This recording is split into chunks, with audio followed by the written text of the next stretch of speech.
গত 8 মাসে সেনা শাসন আসে নাই, জরুরি অবস্থা হয় নাই। বাংলাদেশে আমার আত্মবিশ্বাসের জায়গা থেকে বলছি, সাম্প্রতিক সময় একটা কঠিন রাজনৈতিক পরিস্থিতি অতিক্রম করছে বাংলাদেশ, আর সেই পরিস্থিতির কেন্দ্রে রয়েছেন সেনাপ্রধান জেনারেল ওয়াকারুজ্জামান। সেনাপ্রধানের সাথে বৈঠক এবং তারপর জনাব হাসনাত আব্দুল্লাহ স্ট্যাটাসকে ঘিরে যা যা ঘটলো। আপনারা কখনো মনোবল হারাবেন না, মনোবল হারানোর কিছু নাই। আপনারা জাতির প্রীতি সন্তান। আসসালামু আলাইকুম দর্শক, নতুন একটি সংবাদে আপনাকে স্বাগতম। প্রিয় দর্শক, বাংলাদেশের যে বর্তমান প্রেক্ষাপট চলছে তারই আলোকে বেশ কয়েকটি গুরুত্বপূর্ণ ভিডিও নিয়ে আপনাদের সামনে হাজির হয়েছি, যার কিছু অংশ বিশেষ আপনারা ভিডিও শুরুতে দেখেছেন। প্রিয় দর্শক, ভিডিও শুরুটা দেখে কিন্তু বুঝতে পেরেছেন আজকের নিউজটাটি কতটা গুরুত্বপূর্ণ এবং ঠিক কোন বিষয়টাকে ইঙ্গিত করছে। তাই বলবো, যারা ভিডিওটি অন করেছেন একটু না টেনে সম্পূর্ণ ভিডিওটি মনোযোগ সহকারে শেষ পর্যন্ত দেখতে থাকুন। গত 8 মাসে সেনা শাসন আসে নাই, জরুরি অবস্থা হয় নাই। বাংলাদেশে আমার আত্মবিশ্বাসের জায়গা থেকে বলছি, এখন যে পরিস্থিতি বাংলাদেশের ডে বাই ডে উন্নতি হচ্ছে, এই পরিস্থিতিতে সেনাবাহিনী সেনাপ্রধান জরুরি অবস্থা দিবে না। এই বাংলাদেশে কোনো অবস্থায় তারা কোনো ওই ধরনের শাসন ব্যবস্থা, সামরিক শাসন করবে না। তাহলে এই 8 মাস পর্যন্ত যারা ওয়াকারুজ্জামানের ভয় দেখাইলো, যারা বললো যে সেনাপ্রধান শেখ হাসিনার আত্মীয় তাই বলে যে কোনো মুহূর্তে আসবে, তাহলে 8 মাসে তো আসলো না। সেনাবাহিনী আমাদের সার্বভৌমত্বের প্রতীক। আমাদের দেশ রক্ষার জন্য একটা জায়গায় যখন সবকিছু শেষ হয়ে যায়, তখনও জনগণের সর্বশেষ আস্থাটা রাখতে হয় এই বাহিনীগুলোর প্রতি। তারা আমাদের দেশকে রক্ষা করবে। আমাদের সাধারণ নাগরিকরা বিশৃঙ্খল পরিস্থিতি তৈরি করলে সেটাকে সুশৃঙ্খল করার জন্য তারাই মাঠে ময়দানে থাকবে। গতকাল রাত থেকে আজ এখন পর্যন্ত গুজবের মধ্যে গিয়েছে বাংলাদেশ। ঢাকা শহর সহ বাংলাদেশের বিভিন্ন প্রান্তে মানুষদেরকে স্বস্তিতে থাকতে দেয়নি এক ধরনের মানুষ নামের বর্তমান সময়ের অনলাইনের কিছু কাপুরুষ, যারা বাংলাদেশের মানুষ শান্তিতে থাকুক সেটা চায় না, বাংলাদেশের মানুষ পবিত্র রমজানটা সুন্দরভাবে কাটাক সেটা চায় না। রাতভর গুজবের মধ্য দিয়ে তারা প্রচার করেছে বাংলাদেশে যে কোনো মুহূর্তে জরুরি অবস্থা জারি হতে পারে, সেনাপ্রধান ক্ষমতা নিয়ে নিতে পারে, সেনাবাহিনীর ভিতরে বিদ্রোহ চলছে। বিভিন্ন নানা কিসিমের বিভ্রান্তমূলক তথ্য জাতিকে উপস্থাপন করে বাংলাদেশি মানুষকে বিষিয়ে তুলেছে। আপনারা জানেন যে 5ই আগস্টের পরে বাংলাদেশের সাধারণ মানুষ আজ একটি স্বস্তির নিঃশ্বাস ফেলতে পেরেছে, এবং এই প্রথম পবিত্র রমজান, যেই রমজানটা কোনো ধরনের আপনার কাঁঠাল রানীর যে সকল রেসিপি, সেই সকল রেসিপি বাদ দিয়ে জনগণ সত্যিকার যেই সকল রেসিপি দিয়ে খাবার খেত সেগুলো দিয়ে রমজান উদযাপন করছে, পালন করছে। নিরবিচ্ছিন্ন বিদ্যুৎ ব্যবস্থা, যেখানে কোনো ধরনের লোডশেডিং এর তেমন কোনো ব্যবস্থা নেই। বিনা লোডশেডিং এ মানুষগুলো তারাবির নামাজ পড়ছে, সেহরি খাচ্ছে। সেই জিনিসটা যেন সরকারের বাহিরে যারা অবস্থান করছেন বিভিন্ন জায়গায়, আওয়ামী লীগের দোসররা, তারা সহ্য করতে পারছে না। যে কোনো মূল্যে বাংলাদেশকে বিতর্কের মধ্যেই রাখতে হবে, মানে যে কোনো মূল্যে প্রতিটা দিন অশান্তির মধ্যেই রাখতে হবে। আপনার এই বাংলাদেশের যে এই মুহূর্তের সরকার, এই সরকার 16 বছরের ঝঞ্ঝালের পরে ক্ষমতায় এসে তারা যে বসেছেন, এই বসার পরে রাষ্ট্রটা এক ধরনের ভিখারির মতো হওয়ার কথা, কারণ 16 বছরে এই দেশের কিছুই রেখে যায়নি। সেই জায়গা থেকে পবিত্র রমজানের আমাদের সকল দ্রব্যমূল্য নিয়ন্ত্রণে আছে, সবকিছু ভালোভাবে চলছে, কিন্তু সেই ভালো থাকাটাকে যেন কারো অশান্তির কারণ হয়ে দাঁড়িয়েছে, তারা আর থাকতেই দিচ্ছে না। হঠাৎ করে গতকালকে রাতের বেলা শুরু হয়েছে গুজব। সেই গুজবে জড়িত হয়েছে আওয়ামী লীগ, আওয়ামী লীগের সাথে জড়িত হয়েছে কিছু আজকের এই বাংলাদেশের যারা 24-এর গণ অভ্যুত্থানে অংশগ্রহণ করেছেন এ ধরনেরও কিছু কিছু মানুষ, যারা ইউটিউব কিংবা ফেসবুকে অ্যাক্টিভিস্ট হিসাবে পরিচিত আছেন। তারা যে কোনো মূল্যে যেন চেপে ধরে আওয়ামী লীগের সেই চাহিদা অনুযায়ী সেনাপ্রধানকে দায়িত্ব নিতে বাধ্য করছেন।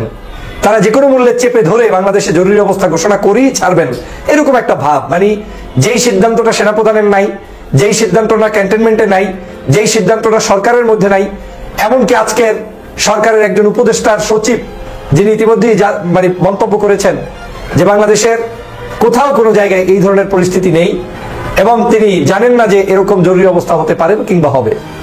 তাহলে তারপরেও কারা এই ধরনের ষড়যন্ত্র করছে, যারা আজকের বাংলাদেশের মানুষের মধ্যে বিভিন্ন ধরনের ষড়যন্ত্র সৃষ্টি করছে?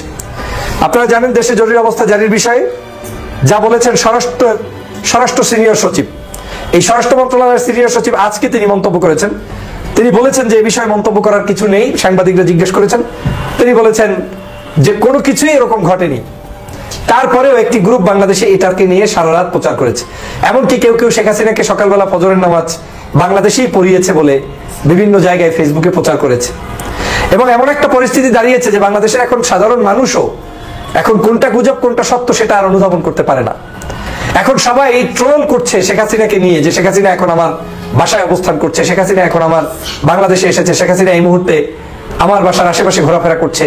এই হচ্ছে আজকের পরিস্থিতি। প্রিয় বন্ধুরা আমার, এই গুজববাজরা আসলে কি চায়? গুজববাজরা দুটো শ্রেণীর গুজববাজ এখানে বাংলাদেশে চলমান রয়েছে। এক শ্রেণীর গুজববাজ হচ্ছে যারা মূলত আওয়ামী লীগের ষড়যন্ত্রবাদের সেই সকল সদস্য যারা যে কোনো মূল্যে বাংলাদেশে অশান্তি সৃষ্টি করতে চায়। ওরা নিজেরাও জানে ওর মা এখন পালিয়ে আছে, শেখ হাসিনা এখন বাংলাদেশে তো নেই, পার্শ্ববর্তী দেশ ভারতে আছে, সেটাও সন্দেহ। অনেকেই মন্তব্য করছেন তিনি সেখান থেকে পালিয়ে বেড়াচ্ছেন, কেউ বলছেন ভারতের মধ্যে এক সিটি থেকে আরেক সিটিতে যাচ্ছেন, আবার কেউ মনে করছেন তিনি দেশ থেকে ওই দেশ থেকে পালিয়ে অন্য কোনো দেশে চলে গিয়েছেন। তো যেই নেত্রী তার নিজেরই অস্তিত্ব নাই, জানান দিতে পারছে না, সেই নেত্রী আবার বাংলাদেশে আসবে, এটা বিশ্বাস করা যায়? আমি গত কয়েকদিন পর্যন্ত আপনাদেরকে চ্যালেঞ্জ করে দিয়ে বলেছিলাম যে বাংলাদেশে গত 8 মাসে সেনা শাসন আসে নাই, জরুরি অবস্থা হয় নাই। বাংলাদেশে আমার আত্মবিশ্বাসের জায়গা থেকে বলছি, এখন যে পরিস্থিতি বাংলাদেশের ডে বাই ডে উন্নতি হচ্ছে, এই পরিস্থিতিতে সেনাবাহিনী সেনাপ্রধান জরুরি অবস্থা দিবে না। এই বাংলাদেশে কোনো অবস্থায় তারা কোনো ওই ধরনের শাসন ব্যবস্থা, সামরিক শাসন করবে না। এর অনেকগুলো কারণ আছে। এই সেনাপ্রধান সেই সকল ঝামেলার মধ্যে যেতে চায় না। গণতন্ত্রের প্রতি শ্রদ্ধা রেখে 5ই আগস্ট শেখ হাসিনাকে বাংলাদেশ থেকে কৌশলে তাড়ানোর ব্যবস্থা করে দিয়েছেন, বাংলার মানুষকে মুক্ত করে দিয়েছেন। সেনাবাহিনীও আমাদের সাথে একজন যোদ্ধা এবং পার্ট অফ দিস, আমাদের এই মুভমেন্টের মধ্যে তিনিও একটা পার্ট। সেই জায়গা থেকে, আমার বিশ্বাসের জায়গা থেকে বলছি, তারা কখনোই নিবেন না। হ্যাঁ, তবে আমাদের মতো এই বাংলাদেশে আমরা যারা বলছি যে তারা নিবেন না, কিন্তু এই বিশ্বাসটা অবিশ্বাসে রূপান্তরিত হতে পারে তাদের মতো কিছু ব্যক্তি গোষ্ঠীর কারণে, যারা চেপে ধরে সেনাবাহিনী প্রধানকে যে কোনো মূল্যে ক্ষমতা নেওয়ার জন্য উৎসাহ প্রদান করছেন। সেনাবাহিনী বারবার বলছে নিব না, তারপরেও আপনি বলছেন নিবে। সেনাবাহিনী বারবার বলছে কোনো দুর্বিসন্ধি নাই, তারপরেও আপনি বলছেন দুর্বিসন্ধি আছে। এভাবে করে করে জেনারেল ওয়াকারুজ্জামানকে যদি কেউ ফাঁপিয়ে তুলে, ফাঁসিয়ে তুলে, কিংবা তাকে ক্ষিপ্ত করে তুলে, তখনকার পরিস্থিতি কি হবে সেটা নিয়ে আমার কোনো অগ্রিম মন্তব্য নেই। কিন্তু আমার ধারণা এখন পর্যন্ত সেই ধরনের সুযোগ পরিস্থিতি বাংলাদেশে হয়নি। তাহলে আপনারা কেনই বা ভাই সারা রাত গুজব করে, কেনই বা ভাই যে কোনো নিউজের কোনো আগামাতা না পেয়ে সাথে সাথে জাতির কাছে সেটাকে ভিউ ব্যবসার জন্য কিংবা ভিন্ন কোনো উদ্দেশ্যে আপনি সেটা প্রচার করে জনগণকে কেন বিভ্রান্ত করলেন? বাংলাদেশের অনেক মানুষ আছে যারা ইউটিউবে, ফেসবুকে আপনার ওই ভিডিওটা আগামী 1 দিন পরে, 2 দিন পরে, 10 দিন পরেও দেখবে। ওই লোকের কাছে ওই দিনই এটা নতুন, উনি ওই দিনই মনে করবে যে আজকে মনে হয় সেনা শাসন আসছে, অথচ এই ঘটনার যে কোনো সত্যতা নেই তা তো আজকে জাতি দেখতে পেলেন। আমি আজও বলছি, চ্যালেঞ্জ দিয়ে বলছি, আমার এই বক্তব্য আপনারা 3 মাস 5 মাস পরে দেখেন, সেদিনও যদি বের করতে পারেন, মানে যদি আমরা কোন ধরনের চাপ সৃষ্টি না করি যে সেনাবাহিনী আসেন, সেনাবাহিনী আসেন, এমন কোনো বিশৃঙ্খলা আমরা না করি, তাহলে কোনোদিনই 5 মাস পরেও আমার এই কথা সত্য হবে যে না, তারা নিবে না। আমি 8 মাস আগেও জেনারেল ওয়াকারুজ্জামান সম্পর্কে ভিডিও দিয়েছি, ফেসবুকে ঢুকে দেখতে পারেন। আজও একই জায়গায় তার কথা বলছি, এখনো শুনছেন। তাহলে এই 8 মাস পর্যন্ত যারা ওয়াকারুজ্জামানের ভয় দেখাইলো, যারা বললো যে সেনাপ্রধান শেখ হাসিনার আত্মীয়, তাই বলে যে কোনো মুহূর্তে আসবে, তাহলে 8 মাসে তো আসলো না। সেনাবাহিনী আমাদের সার্বভৌমত্বের প্রতীক। আমাদের দেশ রক্ষার জন্য একটা জায়গায় যখন সবকিছু শেষ হয়ে যায়, তখনও জনগণের সর্বশেষ আস্থাটা রাখতে হয় এই বাহিনীগুলোর প্রতি। তারা আমাদের দেশকে রক্ষা করবে। আমাদের সাধারণ নাগরিকরা বিশৃঙ্খল পরিস্থিতি তৈরি করলে সেটাকে সুশৃঙ্খল করার জন্য তারাই মাঠে ময়দানে থাকবে। অর্থাৎ তাদেরকে বিতর্কিত করে কোনো লাভ নেই, অনাহুত বিতর্কিত করা যাবে না। আমাদের এই বাংলাদেশকে সম্মিলিতভাবে এগিয়ে নিয়ে যেতে হবে। এবং আওয়ামী লীগ এখন চায় যে কোনো মূল্যে গুজবের মধ্যেই আপনাকে পতিত রাখতে। আপনি যদি গুজবের মধ্যে নিমজ্জিত থাকেন, তাহলে আওয়ামী লীগের 3টি লাভ। 1, আপনি গুজবের মধ্য থেকে দেশে অশান্তি সৃষ্টি করবেন। 2, এই গুজবের মধ্যে থেকে যদি আপনি সেনাবাহিনীকে ক্ষিপ্ত করে কোনো ধরনের অকারেন্স ঘটাতে পারেন, তাতেও তাদের লাভ। 3, এই সকল গুজবের মধ্য থেকে যদি তারা কোনো ষড়যন্ত্র বাস্তবায়ন করতে পিছনে কোনো দরজা থেকে খেলাধুলা করে, সেটাও তারা করে সাকসেসফুল হতে পারে, সেটাও তাদের লাভ। এবং তার চেয়েও ভয়াবহ হচ্ছে, তারা আপনাকে দিয়েই গুজব রটনা করাচ্ছে। মানে আপনি যাদের পন্থী, ফর এক্সাম্পল আপনি বাংলাদেশের সেনাবাহিনীকে পছন্দ করেন, স্বাধীনতা সার্বভৌমত্ব রক্ষার প্রতীক, আপনি বিএনপি, জামাত, চরমনাই, হেফাজত এদেরকে পছন্দ করেন, আপনার মতো লোক দিয়ে যদি সে গুজব রটাতে পারে, তাহলে সবচাইতে এদের সেফটি জোন হচ্ছে এটা। আর সেটাই আমার কাছে মনে হচ্ছে গত 2-1 দিন পর্যন্ত এবং পূর্বেও বেশ কিছু জায়গায় আমাদেরকে গুজব রটিয়ে রটিয়ে বিতর্কিত করা হচ্ছে। দেখেন, আপনাকে যে লোক তাল দিচ্ছে, যে পিছন থেকে আপনাকে উচকে দিচ্ছে, সে বিপদের সময় আপনার পাশে থাকবে না। এবং বাংলাদেশের আজকে আপনাকে উচকে দিয়ে অনেককে অনেক বিপদের মধ্যে ফেলানো হয়েছে ইতিমধ্যেই, তাদের পাশে কিন্তু তারা থাকবে না, কারণ তাদের উদ্দেশ্য ভিন্ন এজেন্ডা বাস্তবায়নের জন্য। অতএব গভীরভাবে পর্যবেক্ষণ করতে হবে আমাদের দেশে বিভিন্ন ষড়যন্ত্র চলছে, ষড়যন্ত্র সম্পর্কে সচেতনতা অর্জন করতে হবে এবং আমাদেরকে সেই পথে এগিয়ে যেতে হবে। নিজের দেশপ্রেম, নিজের যোগ্যতা এবং নিজের দেশের প্রতি কমিটমেন্ট, এটা সবার আগে জাহির করতে হবে। দেন অন্যের ত্রুটি বিচ্যুতি আমাদেরকে ধরতে হবে। আমাদের এই পবিত্র মাহে রমজানের এবং ঈদের এই প্রাককালে আমাদের জনতার প্রতি আহ্বান থাকবে, আসুন আমরা সবাই মিলে ঐক্যবদ্ধভাবে বাংলাদেশকে এগিয়ে নিয়ে যাই, গুজব মুক্ত একটি বাংলাদেশ গঠন করি এবং বাংলার মানুষের কল্যাণে আমরা সম্মিলিতভাবে কাজ করি। সবাই ভালো থাকবেন, সুস্থ থাকবেন, শান্তিতে থাকবেন। এবং আপনাদেরকে নিশ্চিত করছি, আমি ঢাকা শহর থেকেই বলছি, কোথাও কোনো সমস্যা নেই, সব আরামে চলছে, মানুষ ভালো আছে, খাদ্য, বস্ত্র, বাসস্থানের কোনো অভাব নেই। রমজান মাস এত সুন্দর সুশৃঙ্খল ভাবে হয়েছে যেটা আমি ভাষায় প্রকাশ করতে পারবো না। আমি অন্তর্বর্তীকালীন এই সরকারকে ধন্যবাদ জানাই, বিশেষ করে বাণিজ্য মন্ত্রণালয়ের যে দায়িত্বে আছেন উপদেষ্টা জনাব বশির আহমেদ সাহেবকে ধন্যবাদ জানাই, যে নীরবে নিবৃতে ক্যামেরার সামনে না এসে পিছনে থেকে এত সুন্দরভাবে রমজান মাস আমাদেরকে অতিবাহিত করার সুযোগ করে দিয়েছেন, দ্রব্যমূল্য নিয়ন্ত্রণে রাখতে পেরেছেন। আপনাকে, ডক্টর মোহাম্মদ ইউনূস সাহেবকে এবং বাংলাদেশ সেনাবাহিনীর প্রধান জেনারেল ওয়াকারুজ্জামান সাহেব সহ দেশপ্রেমিক সবাইকে ধন্যবাদ জানিয়ে বিদায় নিচ্ছি। আল্লাহ হাফেজ। সেনাপ্রধানের সাথে বৈঠক এবং তারপর জনাব হাসনাত আব্দুল্লাহর স্ট্যাটাসকে ঘিরে যা যা ঘটলো, আজ আমরা আলোচনা করব এনসিপির মধ্যে যা যা ঘটেছে সেগুলো নিয়ে, সেটা কেন ঘটলো, এবং খুব গুরুত্বপূর্ণ প্রশ্ন, এই জিনিসগুলো কি আমাদের ধারণা দেয় যে দল হিসাবে, রাজনৈতিক দল হিসাবে এনসিপি এখন রাজনৈতিক দল, তারা কেমন করবে, তাদের ভবিষ্যতে আমরা কি দেখতে পারি। অ্যাটলিস্ট এই মোমেন্টে দাঁড়িয়ে, বলছি এই মোমেন্টে দাঁড়িয়ে দেখাটাই সঠিক প্রমাণিত হবে, কিন্তু অন্তত এই মুহূর্তটা আমাদের কি ধারণা দেয় সেটা নিয়ে কথা বলতে চাই। অনেকগুলো খুব গুরুত্বপূর্ণ প্রশ্ন তৈরি হয়েছে বা আমাদের সামনে হাজির হয়েছে এই ঘটনাকে কেন্দ্র করে। পরম্পরাগুলো যদি মনে রাখি, জনাব হাসনাত আব্দুল্লাহ স্ট্যাটাস দিয়েছেন 11 মার্চে সেনাপ্রধানের সাথে। উনি অবশ্য সেনাপ্রধান বলেননি, তিনি তাকে ক্যান্টনমেন্টে নিয়ে যাওয়া হয়েছিল, সেখানে চাপ দেওয়া হয়েছে রিফাইন্ড আওয়ামী লীগকে নির্বাচনে মেনে নেওয়ার জন্য, এরকম একটা কথা বলেন, এবং আমরা ধারণা করতে পারি আসলে অল্প সময়ের মধ্যে এই ঘটনাটা কি হয়েছিল। পরবর্তীতে এটা নিয়ে প্রচুর আলোচনা আছে এবং আমরা ইঙ্গিতে বুঝতে পারি এটা আসলে সেনাপ্রধানের সাথেই বৈঠকটা হয়েছিল। তারপরে নেত্র নিউজ একটা নিউজ করে, যেখানে সেনা আন্তঃবাহিনী যে যোগাযোগ রক্ষা করে, যে পাবলিক কমিউনিকেশন করে, আইএসপিআর, তাদের কিছু সূত্রের উদ্ধৃতি দিয়ে কিছু মন্তব্য আসে এবং সেটা সেনা সদর প্রতিবাদ করেনি। তাতে আমরা বুঝতে পারি যে এটা এন্ডোর্স করছে। সেখানে আমরা জানতে পারি সেনাপ্রধান আসলেই হাসনাত এবং সার্জিসের সাথে কথা বলেছিলেন এবং সেখানে আওয়ামী লীগ প্রসঙ্গে এসেছিল। এরপর জনাব সার্জিস আলম একটা স্ট্যাটাস দেন যাতে ফ্যাক্টস গুলো মোটামুটি একই থাকে, কিন্তু ট্রুথ, আমি আগেও বলেছি যে জনাব হাসনাত এটাকে যেভাবে ফ্রেম করার চেষ্টা করেছেন বা তার আন্ডারস্ট্যান্ডিং যেমন ছিল, জনাব সার্জিসের understanding was a bit different, যে এটা কোনো চাপটাপ ছিল না। তিনি বলছেন যে উনি অনেক বোল্ড ছিলেন, কিন্তু এটা আসলে তার অপিনিয়ন তিনি জানাচ্ছেন, এইভাবে বলা হচ্ছিল। এরপর ইনফ্যাক্ট এই দলটার মধ্যে যা যা ঘটলো এবং জনাব হাসনাত যা বলেছেন, যা করেছেন, সেটার সব কিছু নিয়ে আমরা একটু কথা বলতে চাই। একটা বিস্তারিত রিপোর্ট এসছে ডেইলি প্রথম আলোতে। সেনাপ্রধানের সাথে বৈঠকে হাসনাত ও সার্জিসের ফেসবুক পোস্টে দলে অসন্তোষ। এর মধ্যে সবচেয়ে বড় বোমাটা ফাটিয়েছেন জনাব হান্নান মাসুদ, কারণ এখানে বেশ কিছু তথ্য আমাদের সামনে আসছে এই রিপোর্টে, যেগুলো আসলে তাদের অভ্যন্তরীণ একটা গ্রুপে আলোচনা হয়েছে বা তাদের কোনো নেতা নাম প্রকাশে অনিচ্ছুক হয়ে জানিয়েছেন। কিন্তু জনাব হান্নান মাসুদের এই মন্তব্যটা জনাব সার্জিসের স্ট্যাটাসের পর এটা অনেকেরই দৃষ্টি আকর্ষণ করেছে। তিনি বলছেন, উনি জ্যেষ্ঠ যুগ্ম সমন্বয়ক, তিনি বলছেন এসব কি ভাই, পাবলিকলি বলছি দুজনের একজন মিথ্যা বলছেন, এটা চলতে পারে না। মানুষ এনসিপি কে নিয়ে যখন স্বপ্ন বুনছে তখন এভাবে এনসিপি কে বিতর্কিত করা কাদের এজেন্ডা? একদম উনি আবার বলছেন, প্রকাশ্যেই বলছি। জনাব হান্নান মাসুদের কি এভাবে প্রকাশ্যে বলা উচিত হয়েছে? বা দুজনের একজন মিথ্যা বলছেই, ইজ ইট দ্যাট? আমরা একটু যদি আলোচনা করে নেই, ঘটনাগুলো ঘটেছে চিফ যেভাবে বলেছেন, এটা সার্জিসের কাছে মনে হতেও পারে যে এটা কোনো চাপ না, এটা তার অভিমত তিনি জানাচ্ছেন। আবার একই বক্তব্য আমাদের পারস্পরিক আন্ডারস্ট্যান্ডিং এ কারো কারো কাছে মনে হতে পারে যেটা চাপ এবং উনি আমাকে জোর করছেন। এটা পারসেপশন ভ্যারি করতে পারে, কারণ সার্জিসও কোনো ডিফারেন্ট কোনো ফ্যাক্ট সামনে আনেননি। হাসনাতের কোনো বক্তব্যকে উনি কিন্তু মিথ্যা বলেননি, ঘটনাগুলো সব একই ঘটেছে। সো দলের একজন গুরুত্বপূর্ণ সদস্য হিসেবে হান্নান মাসুদকে আমরা চিনি, এই মুভমেন্টে হান্নানের মানে গণঅভ্যুত্থানে তার রোলের কথা জানি, এই দলে উনি খুবই গুরুত্বপূর্ণ হয়ে উঠেছেন, কিন্তু তার এই মন্তব্যটা এইভাবে প্রকাশ্যে করা অদ্ভুত, অবিশ্বাস্য মনে হতে পারে, বাট ইট হ্যাপেন্ড। আবারও বলছি কেন হচ্ছে সেগুলো আমরা খুঁজে দেখার চেষ্টা করব।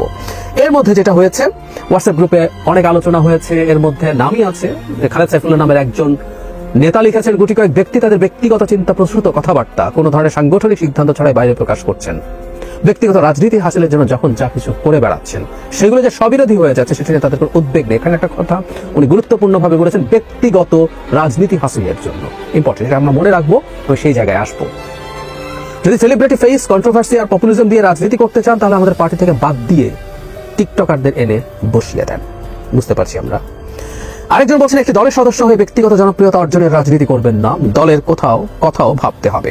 আরেকজন লিখেছেন, গত সাধারণ সভায় আলাপ উঠেছিল ডেকোরামের কেউ যাতে হুটহাট ফেসবুকে পোস্ট না দেয় এবং নিজের আরো বেশি অ্যালাইন হয়, কিন্তু কে শুনে কার কথা? এখানে আরেকজনের নাম সাইফুল্লাহ হায়দার, আমাদেরকে ডেকে আপনারা জানিয়ে দিন, আমরা অনেক পপুলিস্ট, এভাবেই রাজনীতি করব, ইচ্ছা হলে থাকেন, না হলে চলে যান। আরেকজন লেখেন, দল গোল্লায় যাক, ওনারা অলওয়েজ লাইমলাইটে থাকতে হবে। আমরা মন্তব্যের প্যাটার্নকে খেয়াল করছি, আমরা খুব বেশি এই আলোচনায় ঢুকছি না। এই প্রেক্ষাপটে জনাব হাসনাত আব্দুল্লাহর স্ট্যাটাসকে শিষ্টাচার বহির্ভূত বলেছেন নাসিরউদ্দিন পাটোয়ারি। এটা আসলে বলা হয়তো জরুরিও ছিল, কারণ সেনাপ্রধানের বিরুদ্ধে যে এই ভাষায় স্ট্যাটাস দেওয়া হয়েছে সেটা নিশ্চিতভাবেই তাদের দল এবং দলের প্রতি একটা নেগেটিভ পারসেপশন বিভিন্ন দিকে তৈরি হয়েছে, বিশেষ করে সেনাবাহিনীর মধ্যে অসন্তোষ তৈরির চেষ্টা থাকতে পারে। জনাব পাটোয়ারি এটাকে একটু কঠোর ভাষাতেই বলেছেন, মানে দলের মধ্যকার, মানে জনাব পাটোয়ারির মতো মানুষও আমি জানি না জানতেন কিনা যে ধরনের একটা মিটিং হয়েছে, যিনি দলের খুবই গুরুত্বপূর্ণ একজন সদস্য। আমি পরপর দুদিন নাগরিক পার্টির এনসিপির দুজন গুরুত্বপূর্ণ নেতার সাথে টকশোতে ছিলাম, দুটো ভিন্ন চ্যানেলে, এবং প্রকাশ্যেই একটা টকশোতে প্রকাশ্যেই এনসিপির নেতা বলেছেন যে এটা কোনোভাবেই তাদের দলের সিদ্ধান্ত না। আমি অবশ্য এখনো এনসিপির অফিসিয়াল কোনো স্টেটমেন্ট অ্যাবাউট হাসনাত আব্দুল্লাহর স্ট্যাটাস আমার সামনে অন্তত আসেনি। এটা দেরি হচ্ছে তাদের, এটা আসলে যদি না এসে থাকে এটা আরো আগেই ক্লারিফাই করা দরকার ছিল, কারণ দল এটাকে কিভাবে দেখছে।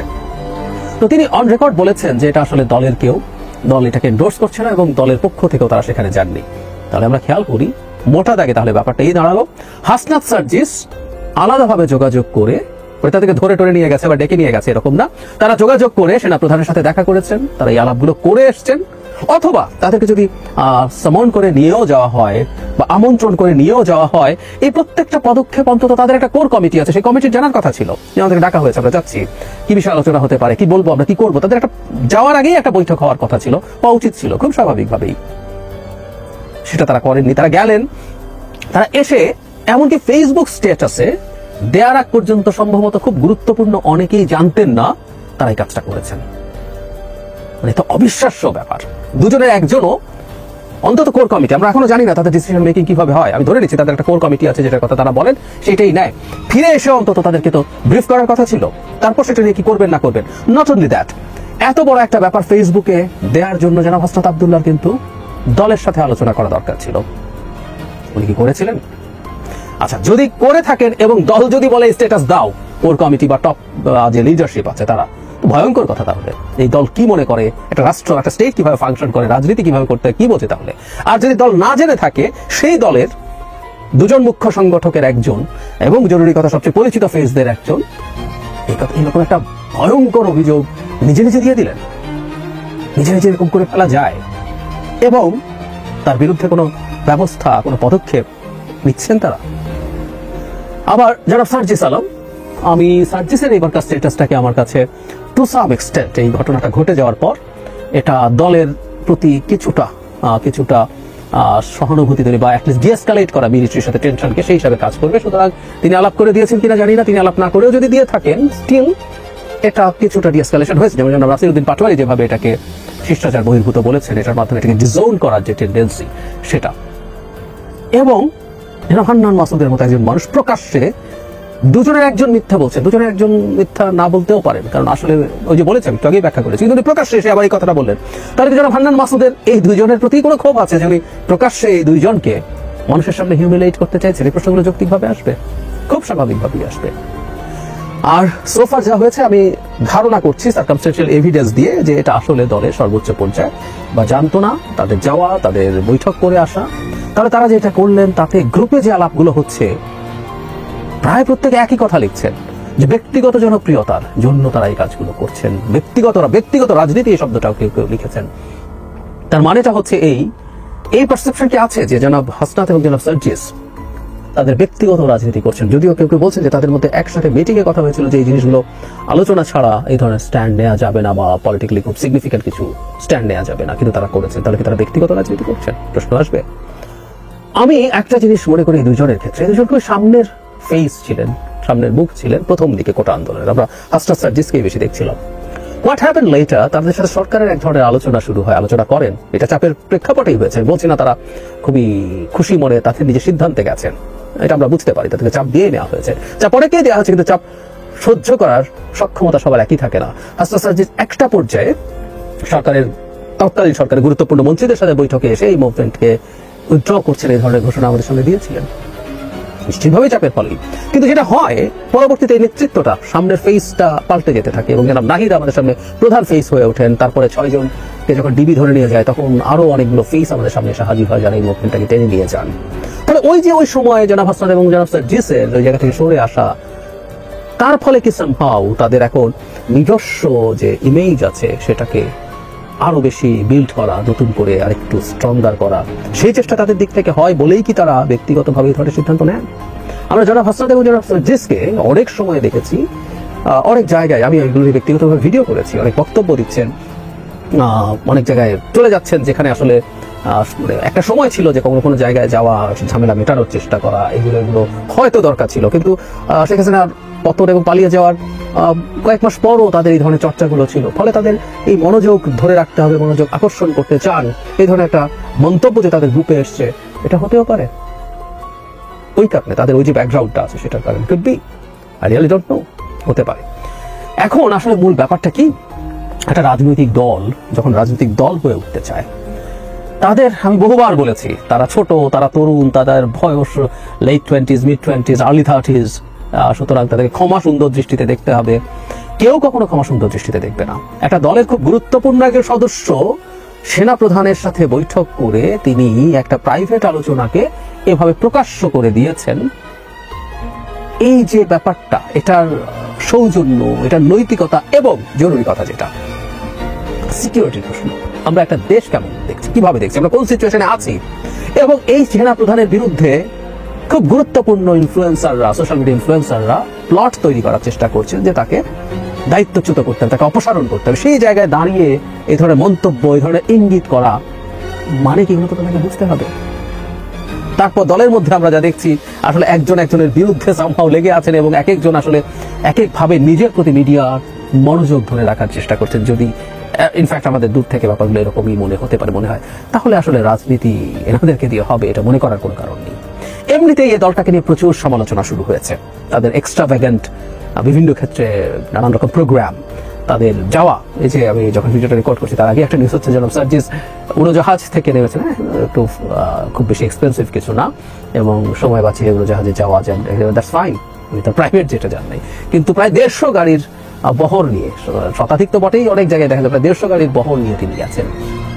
এরকম নানান ইস্যুতে বিরাট এক্সপেন্সিভ ইফতার পার্টি, তাদের অফিসের এক্সপেন্স নিয়ে আলোচনা আছে, এটা নানান ক্ষেত্রে হেলিকপ্টারে করে জানাজা করতে যাচ্ছে, এরকম নানান রকম ইস্যু যখন থাকে তখন আসলে এই সমালোচনা চলে। তার মধ্যে তাদের ইন্টারনালি তাদের মধ্যে আসলে লিস্ট একটা কোহেশন, একটা পলিটিক্যাল পার্টির মধ্যে নিজেদের মধ্যে এক ধরনের সম্পর্ক থাকতে হবে, নিজেদের পরস্পরের মধ্যে ব্রাদারহুড থাকতে হবে, কমরেড ফিলিং থাকতে হবে। আমার ভাই ভুল করে ফেলেছে, আজটা যদি ভুল করে, হান্নান মাসুদ প্রকাশ্যে সেগুলো নিয়ে কথা না বলে, হান্নান মাসুদদের উচিত এটাকে অন্তত প্রকাশ্যে, রাজনীতি এরকমই, প্রকাশ্যে সেগুলোর অন্তত একটা তাকে সেভ করার চেষ্টা করা। বকাছকা যে কথা উনি লিখেছেন, এগুলো নিয়ে যদি তার প্রশ্ন থাকে, ঝগড়াঝাটি থাকে, সেগুলো ভেতরে করবেন, কিন্তু না, তারা প্রকাশ্যে এগুলো করছেন। আমি আসলে এই দলটা যেভাবে করছেন, যা যা করছেন, এবং সবচেয়ে বড় কথা হলো একটা দল এত সেন্সিটিভ ইস্যু কেউ ধরতেই পারছেন না, এবং তিনি তার মতো করে এই সেন্সিটিভ ইস্যু হ্যান্ডেল করার চেষ্টা করছেন, পাবলিক করার চেষ্টা করছেন, কারো না কারোর সাথে যোগসাজশের চেষ্টা করছেন। এগুলো আসলে খুবই ডিজাস্টারাস। নতুন দলটার ভবিষ্যৎ এই মুহূর্তে দাঁড়িয়ে, অন্তত এই সিচুয়েশনে তারা যা করলেন, খুবই হতাশাজনক আমার কাছে মনে হয়। খুব খুশি হবো আমি ভুল প্রমাণিত হলে, কিন্তু আমি সত্যিকার অর্থেই তেমন কোনো আশা দেখি না যদি এই লেভেলের বিষয়কে তারা ভবিষ্যতে ঠিকঠাক মতো হ্যান্ডেল করতে না পারেন। আর এই একটা ঘটনাই আসলে তাদের অবস্থা বোঝায়, সেই বিবেচনায় আমি খুব আশাবাদী নই। আর বিশেষ করে একটা ঘটনা আছে, আমি আমার একটা লেখায় লিখেছিলাম, বলেছিলাম হয়তো, এনারা তরুণদের একটা শক্তির জায়গা আছে, ভীষণভাবে আছে, কিন্তু এখানকার নেতৃত্ব প্রায় সবাই সমবয়সী, প্রায় কাছাকাছি বয়সী। প্রধান যিনি নেতৃত্ব, বহুবার বলেছি, অত্যন্ত গুরুত্বপূর্ণ একজন মানুষ, the poster boy of July and August uprising. কিন্তু তারপরও জনাব নাহিদ তাদেরই বন্ধু, তাদের সাথেই ছিলেন, একই রকম বয়সী।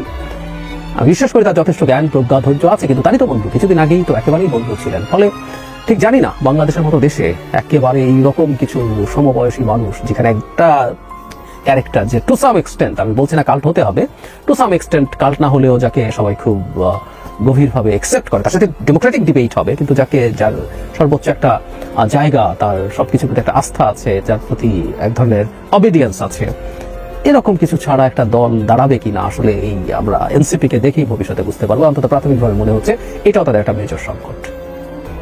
সাম্প্রতিক সময় একটা কঠিন রাজনৈতিক পরিস্থিতি অতিক্রম করছে বাংলাদেশ, আর সেই পরিস্থিতির কেন্দ্রে রয়েছেন সেনাপ্রধান জেনারেল ওয়াকারুজ্জামান।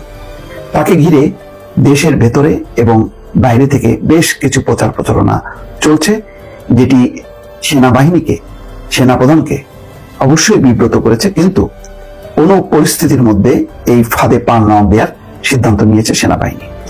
গতকালকে এবং তার আগের দিন দুদিন সেনানিবাসে বৈঠক হয়েছে সেনা কর্মকর্তাদের এবং বিভিন্ন পর্যায়ের সেনা বিভিন্ন বাংলাদেশের বিভিন্ন জিওসির ঊর্ধ্বতন সেনা কর্মকর্তারা সেই বৈঠকে অংশ নিয়েছেন এবং সেই বৈঠকে সকল সেনা কর্মকর্তা জেনারেল ওয়াকারুজ্জামানের নেতৃত্বে ঐক্যবদ্ধ থাকার তারা সংকল্প ব্যক্ত করেছে।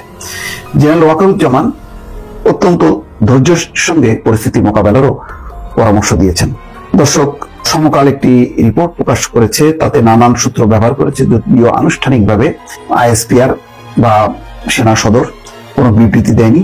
তারা যেটি বলেছে যে এটি একটা ঈদ শুভেচ্ছা বা ঈদের প্রস্তুতিমূলক একটা সভা। মোট কথা, আভ্যন্তরীণ এই কথাগুলো তারা প্রকাশ করতে চায়নি, কিন্তু হঠাৎ করে খেয়াল করবেন যে বিএনপির ভারপ্রাপ্ত চেয়ারম্যান তারেক রহমান এবং মহাসচিব মির্জা ফখরুল ইসলাম আলমগীর বলেছেন সেনাবাহিনীকে জনগণের মুখোমুখি করার চেষ্টা করা হচ্ছে, সেনাবাহিনীকে নিয়ে অপপ্রচার করা হচ্ছে, বিভ্রান্তিমূলক নানা রকম তৎপরতা, এটা দেশের নিরাপত্তার জন্য ঝুঁকিপূর্ণ এবং তারা সকল পর্যায়ের মানুষকে সতর্ক থাকার আহ্বান জানিয়েছে। তার মানে কিছু একটি পরিস্থিতি তৈরি হয়েছে যার প্রেক্ষিতেই বাংলাদেশের প্রধান রাজনৈতিক দলের শীর্ষ 2 জন তারা বক্তব্য দিয়েছেন এই পরিস্থিতির উপর। বিষয়টা আর এখন রাগঢাকের মধ্যে নেই, সবার হাতে হাতে আছে। যে কেউ কেউ বলছেন যে সেনা নিবাসে বা সেনাবাহিনীতে এমন কিছু ঘটনা ঘটছে যাতে একটি পরিবর্তন করতে পারে। জেনারেল ওয়াকারুজ্জামান তার পদে নাও থাকতে পারেন এবং জেনারেল ওয়াকারুজ্জামানের সঙ্গে ডক্টর মোহাম্মদ ইউনূসের একটি দ্বন্দ্ব তৈরি হয়েছে। জেনারেল ওয়াকারুজ্জামান আওয়ামী লীগকে নির্বাচনে অংশ নেয়ার এবং সেটি ভারতের যে পরিকল্পনা সেটি বাস্তবায়নের চেষ্টা করছে, এইভাবে ব্যাপকভাবে প্রচারণা চালানো হয়েছে। এবং এই ক্ষেত্রে যেই হাসনাত আব্দুল্লাহ প্রকাশ্যে পোস্টে সেই কথাগুলো বলা, তার মতন করে সার্জিস আলম তার উত্তর দিয়েছে, অন্যান্যরাও এতে অংশ নিয়েছে। কিন্তু খেয়াল করবেন যে সেনাবাহিনীর পক্ষ থেকে কিন্তু কোনো বক্তব্য দেওয়া হয়নি এবং তারা একেবারেই এই ব্যাপারে নীরব। কেবলমাত্র নেত্র নিউজের কাছে বলেছে যে এটা উদ্ভট হাস্যকর গল্প, অর্থাৎ পুরো বিষয়টি উড়িয়ে দিয়েছে যে একটা সৌজন্য সাক্ষাৎ, সেই সাক্ষাতে খোলামেলা অনেক আলাপ আলোচনা হয়, সেই আলাপ আলোচনাগুলোকে সিরিয়াসলি মানে একদম প্রস্তাব আকারে বা আনুষ্ঠানিক বৈঠক আকারে নিয়ে আসাটাকে এটাকে তারা উদ্ভট এবং মানে একটা আজব গল্প হিসেবে উড়িয়ে দিয়েছে। তারা কোনো রেসপন্স করেনি এখনো পর্যন্ত। এর মধ্যে কোনো রাজনৈতিক নেতার উত্তেজিত বক্তব্য, তারাও সেটি রেকর্ড করেছে এবং দিনভর একটি গুঞ্জন ছিল যে সেনাবাহিনী হয়তো অ্যাকশনে যাবে, কিন্তু তারা অ্যাকশনে যায়নি। অ্যাকশনে না যেয়ে কিন্তু তারা এই পুরো বিষয়টাকে একদম শীতল করে এনেছে, যে তারা এটার কোনো কেয়ার করেনি, তারা কোনো রেসপন্স করেনি। সমকাল যেটি বলছেন যে সেনাপ্রধান সংকটময় সময়ে সবাইকে শান্ত থাকার পরামর্শ দেন। সেনাবাহিনীর বিরুদ্ধে মিথ্যা তথ্য প্রচারের আশঙ্কার কথা জানিয়ে তিনি বলেন, সারা দেশে সেনা সদস্যরা নিষ্ঠার সঙ্গে যে দায়িত্ব পালন করছে জাতি তা মনে রাখবে। তিনি সবাইকে পেশাদারিত্ব, নিষ্ঠা এবং ধৈর্যের সঙ্গে পরিস্থিতি মোকাবেলার পরামর্শ দেন। এ সভায় সেনাবাহিনীর উচ্চপদস্থ কর্মকর্তারা উপস্থিত ছিলেন, ঢাকার বাইরের কর্মকর্তারা অনলাইনে যুক্ত হন। সেনাপ্রধান বলেন, রমজানে অনেক সদস্য ক্যাম্পের বাইরে ইফতার করলেও তাদের দায়িত্ব পালনে কোনো শিথিলতা আসেনি। আন্তর্জাতিক পর্যায়েও সেনাবাহিনীর পেশাদারিত্বের প্রশংসিত হচ্ছে। এ প্রসঙ্গে তিনি জানান, সম্প্রতি ঢাকা সফরে আসা জাতিসংঘের মহাসচিব শান্তিরক্ষা মিশনে বাংলাদেশ সেনাবাহিনীর অসাধারণ কাজের প্রশংসা করেছেন। কর্মকর্তাদের উদ্দেশ্যে সেনাপ্রধান বলেন, সুষ্ঠু নির্বাচন নিশ্চিত করে শান্তিপূর্ণভাবে সেনানিবাসে ফিরে আসা হবে আমাদের বিজয়। দর্শক, বুঝতেই পারছেন যে সেনাপ্রধান কি বলছেন, সুষ্ঠু নির্বাচন নিশ্চিত করে শান্তিপূর্ণভাবে সেনানিবাসে ফিরে আসাই হবে আমাদের বিজয়। তার মানে সেনাবাহিনী বা সেনাপ্রধান চান যে দেশে একটি সুন্দর অবাধ নিরপেক্ষ নির্বাচন হোক, যে নির্বাচনের মধ্য দিয়ে একটা রেগুলার সরকার ক্ষমতায় আসুক, তারা দেশ পরিচালনা করুক, আর সেনাবাহিনী তার যে অর্পিত দায়িত্ব সেই দায়িত্ব পালনের জন্য তারা ফিরে আসুক ব্যারাকে। এটাই হচ্ছে মূল বার্তা। এখানে তিনি রাজনীতিতে কোনো হস্তক্ষেপ করছেন, তিনি নানা রকম পরামর্শ দিচ্ছেন রাজনৈতিক বিষয়টা একেবারে যে না, এটাই হচ্ছে তিনি পরিষ্কারভাবে বলছেন। অর্থাৎ যতক্ষণ না পর্যন্ত একটা রেগুলার সরকার না আসছে ততক্ষণ পর্যন্ত যে একটা বিশৃঙ্খল অবস্থা সেটা সবাই যেমন অনুধাবন করছেন, তেমনি সেটি অনুধাবন করছে সেনা কর্মকর্তারা, সেনাপ্রধান নিজে। জেনারেল ওয়াকারুজ্জামান আইন শৃঙ্খলা রক্ষায় কঠোর পরিশ্রমের জন্য সবাইকে ধন্যবাদ জানান। সূত্র বলছে, উস্কানিমূলক বক্তব্যে কোনো প্রতিক্রিয়া না দেখানোর আহ্বান জানান সেনাপ্রধান। দর্শক, সাম্প্রতিক সময় সেনাপ্রধানকে উদ্দেশ্য করে একেবারে নজিরবিহীন প্রচারণা চালানো হচ্ছে। তাকে যেভাবে, যে ভাষায় আক্রমণ করা হচ্ছে, তাকে যেভাবে ভারতের দোসর আওয়ামী লীগের দোসর শেখ হাসিনার আত্মীয় হিসেবে যেভাবে ব্যক্তিগত আক্রমণ করা হচ্ছে, এটি নজিরবিহীন। বিশ্বের কোথাও কোনো সেনাপ্রধানকে নিয়ে কখনো কোনো কন্টেন্ট ক্রিয়েটার এইভাবে বক্তব্য রাখে না, যা আমাদের এখানে হচ্ছে এবং চলছে নিয়মিতভাবে।